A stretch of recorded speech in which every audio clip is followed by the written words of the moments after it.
शरयूच्या टिफिनसाठी आज पास्ता बनवायचा होता, कारण तिने काल कोणाच्या तरी डब्यामध्ये पास्ता बघितला आणि सकाळपासून चाललेलं होतं की मम्मा मला डब्याला आज तू पास्ताच दे. तर म्हटलं ठीक आहे. तर घरामध्ये होता शिल्लकचा, तर मग उकडून घेतलं, त्याला पाण्यामधून काढून घेतलं, निथळून घेतलं आणि त्यानंतर मग सिंपल असाच मी आज बनवणार होते, कांदा आणि टोमॅटो घालूनच. कारण जास्त जर भाज्या त्यामध्ये टाकल्या ना तर मग ती खात नाही आणि मग भाज्या निवडून टाकते, त्यापेक्षा मग न टाकलेल्याच बऱ्या. तर पास्ता बॉईल झाल्यानंतर मग त्याला मी असं छान असं ड्रेन करून घेतलं आणि कांदा टोमॅटो परतायला टाकून दिला आणि माझ्याकडे जे सॉस होते ना घरामध्ये तर तेच टाकून घेतले. पिझ्झा पास्ता सॉस होता तो टाकला थोडासा, आणि कुठल्याही प्रकारचं तिखट वगैरे मी आज टाकलेलं नाही आहे, कारण काय होतं मग शरीर ते खाणार नाही आणि पुन्हा टिफिन जशाच तसं वापस आणेल.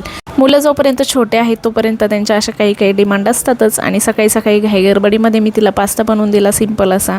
चला आता ती गेली आहे स्कूलला आणि ती आल्यानंतर थोडंसं घराच्या बाहेर पडायचं होतं, म्हणजेच किराणा वगैरे आज आणायचा होता.